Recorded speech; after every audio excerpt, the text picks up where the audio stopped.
entire NBA, but it doesn't matter how tough you are. When the injury bug strikes, it strikes hard. Levine got a buzzer-beating three. Ooh, inside is Sabonis, and Sabonis goes down, and he's hurt. Oh, my gosh. He got fouled, and he's writhing in pain, and it's his lower right leg around the ankle. Sabonis is helped to his feet, immediately limping toward the bench and the locker room. And he's kind of hobbling his way. Now he has to have some support. Oh, my gosh. Well, he went out in the first 3 minutes of the first half tonight with a cut over his left eye, had to get stitched up, and then came back out. I mean, it's more like, he's an MMA fighter as opposed to a basketball player. I got to be honest, for a fraction of a second, my one thought was, so I saw him go down. In real life time, I couldn't tell what he did. He was down. He's like gesturing right away for help.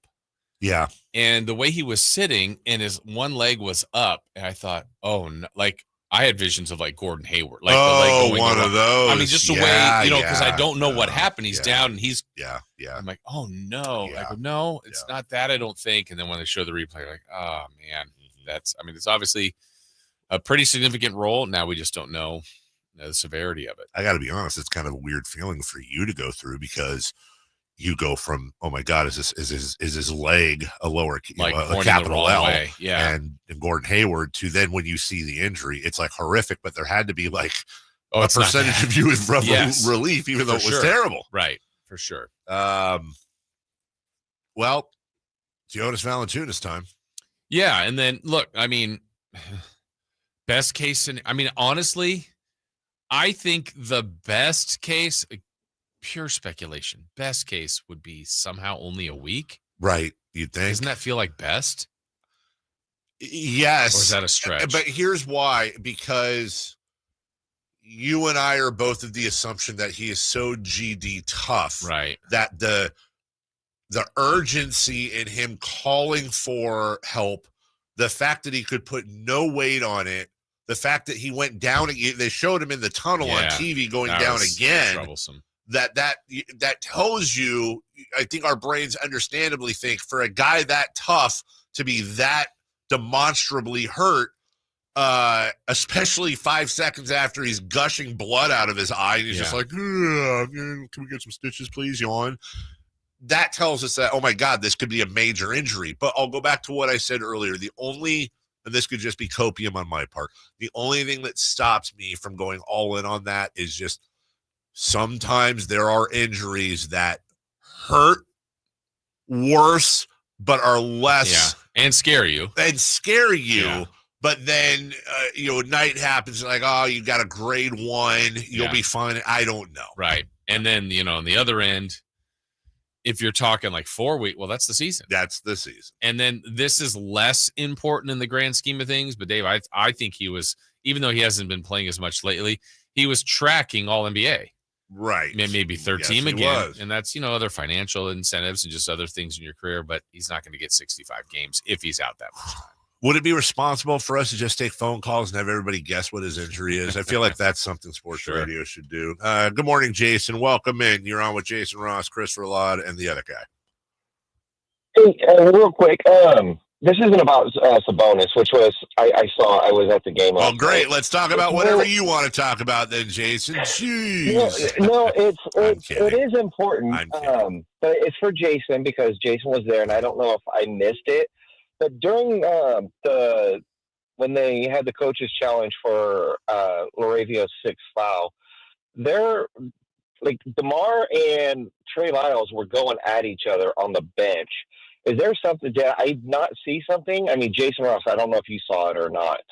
It's interesting, and I don't know if you did, Dave, because I'm going to go back to you on that if they show that on TV. But being there, Jason, I saw an incident earlier with Trey Lyles and Malik Monk. I did not see DeRozan and Lyles. So, maybe if you saw it, you can enlighten me more, but I did not see that in that moment.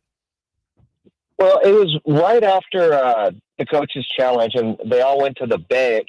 Laravio was on the floor, and we looked over, and we're sitting same side as the Kings, but to the left of the backboard. And you can barely see it, but I didn't see any shoving, but they were definitely getting heated with each other. I don't know. I didn't see any kind of contact or anything like that. I don't want to speculate, And I don't know if, maybe somebody missed a screen or I don't know. There was some heat there though. I was like, dang. I would say it's not that uncommon. I mean, that does happen. I know it happened. There was a lot of people showing video last night of some of the Warriors bench. I think it was like Butler, Kuminga, and maybe Buddy. I don't know. Dave, I think that happens a lot. And it's one of those things, as long as it just kind of stays there and doesn't become anything personal. I mean, I saw it. You did? Yeah, but he didn't ask you. He didn't ask me. So I'm asking you. I actually have insight. Oh, what do you got? I don't really have insight. No, I saw what he was talking about. They did show it briefly on TV. And I didn't see it. Look, it's kind of like anything. It's kind of like Monk and Rasay Fox. Like, we don't know. Yeah. Here's what I will say. It's going to echo what you said. This happens all the time on professional teams. It happens in football, baseball, and basketball. Guys go at each other. They yell at each other. We just don't see it 98% of the time because it's in the locker room or it's during a practice. And I'll tell you something, assuming, and this is a big assuming, that they were pissed off at each other, I love it. Yeah, and I'm sure they're better now. Of course. Yeah. I love it. I want that fire. I want that passion. I want accountability. Yeah. I hate doing this 2 days in a row, but yesterday we were talking about Sabonis getting elbowed to the neck, and I brought up Draymond Green. Yeah. There are 900 billion things I hate about sports hate about Draymond Green. One of the things I like is we talked about yesterday. He will let you know on another team if you're trying to bully one of his guys. He'll get in there. I love that I love all players like that.